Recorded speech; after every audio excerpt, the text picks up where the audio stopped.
Everyone says cybersecurity is an entry level. They tell you to go get a degree, stack 5 certifications, skill up on all the platforms. They are wrong. What you need is a way to bypass the HR loop that thousands of people are stuck in, waiting for a call back, getting passed over by an internal candidate, or just flat out rejected with no feedback. And the way to bypass that HR loop? The military. I should know. I've trained hundreds of them and I see them every day getting paid to learn.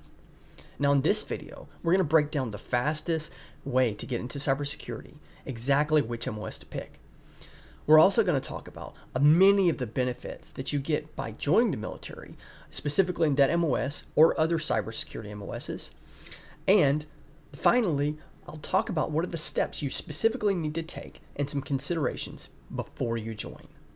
And if military is not for you, don't worry. At the end, I'm still going to give you a really good nugget of information, a mental framework, and how to set yourself apart from all the other candidates. Okay, first off, the specific military occupational specialty, that's the name for a job in the military, is 17 Charlie, the Cyber Operations Specialist. Now this is the entry level, what we call enlisted. So this is the bulk of the force doing the actual work. They're going to be trained in defensive and offensive cyberspace operations tasks. They're going to learn the full breadth of how cyberspace operations are conducted and all the technical and tactical skills they need on the keyboard in order to learn the job.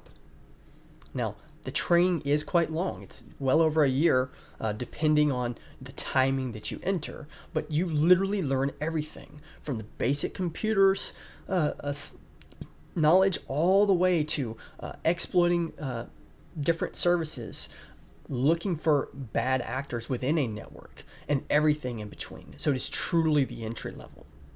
What are the benefits of joining and becoming a 17 Charlie? Well, first off, you're getting paid to train. Okay, you're learning all this while you're getting paid. Now, secondly, you will get some type of educational benefit by joining the military other than the training they provide you.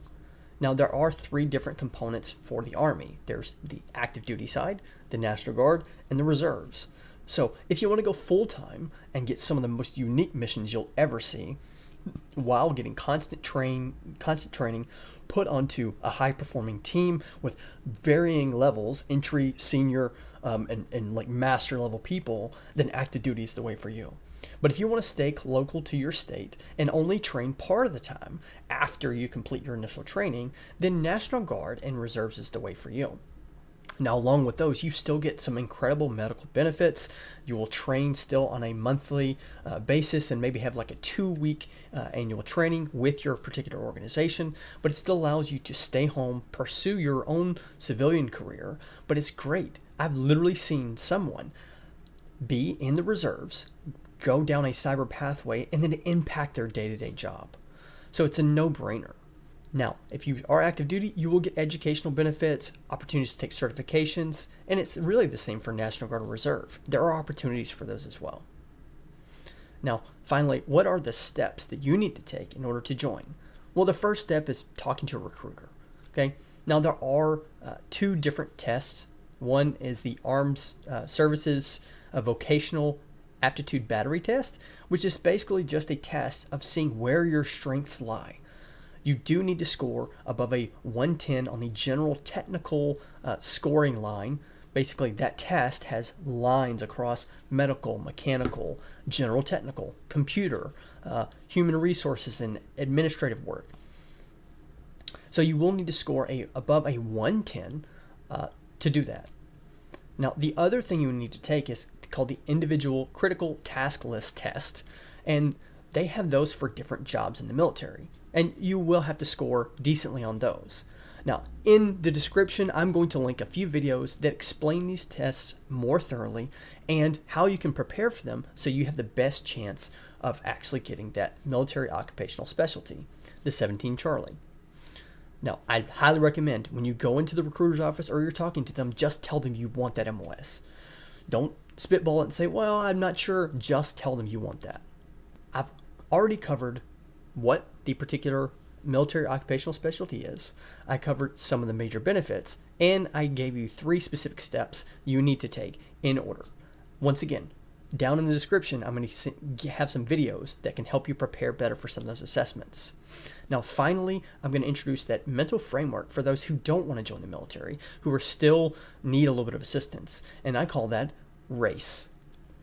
Now, that's an acronym that helps me because I believe everyone should run their own race. If you are so focused on what other people are doing or all over the place in your job search, it's not going to go well for you.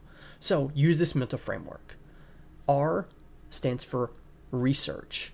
Research the companies you want, research the job role you want. The next one is A, align.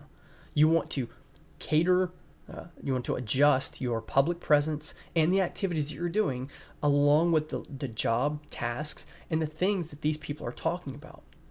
C is connect. Connect with those people in the field that are already doing the work, especially organizations that are literally designed to help bring people together, such as ISSA, ISACA, ISC Squared. There's tons of communities out there. And finally, execute.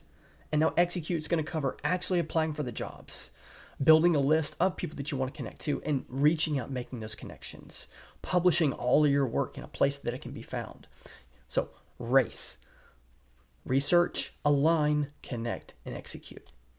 Now, if you want me to have an interview with an Army recruiter specifically about this MOS and his observations on people trying to come into the MOS, put interview in the comment below.